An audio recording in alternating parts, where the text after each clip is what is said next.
Današnja sjednica Skupštine grada Prijedora završila je prije nego što je i počela jer nije bilo odborničke većine za usvajanje dnevnog reda.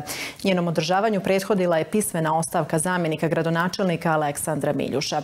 Današnja sjednica otvorila je pitanje da li je DNS-ova skupštinska većina u Prijedoru upitna. Nakon što je prije mjesec dana isključen iz gradskog odbora SNSD-a, Aleksandar Miljuš danas je podnio pisanu ostavku na mjesto zamjenika gradonačelnika. Kako navodi, razlog je odgovornost prema partiji i lideru ove stranke. Ostavka je podnesena iz tog razloga što je on dogovorio sa DNS-om i SDS-om da na to njegovo mjesto dođe kandidat SDS-a. A njemu je obećano za uzvrat od strane DNS-a mjesto menadžera grada. Iznenađenje na današnjoj skupštini bio je prelazak samostalnog odbornika Ranka Kolara u SNSD. Za Kolara razlog je jasan. Ja mislim da ova odluka je ispravna, da ću najjačoj partiji dati maksimalno da se u gradu Prijedoru dese promjene na bolje. Prijedlozi gradonačelnika za dopunu dnevnog reda za imenovanje zamjenika gradonačelnika i načelnika odjeljenja za privredu nisu prošli.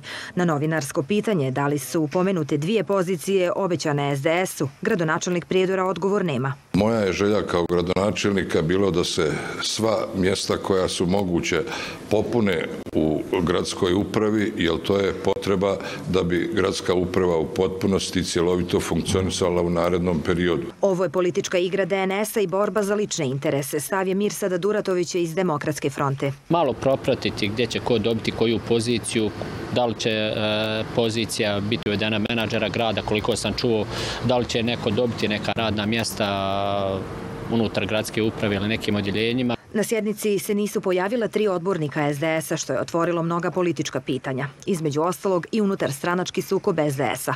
Šta će se dešavati na političkoj sceni Prijedora i ko u ovom momentu ima skupštinsku većinu, za sada je pitanje bez odgovora.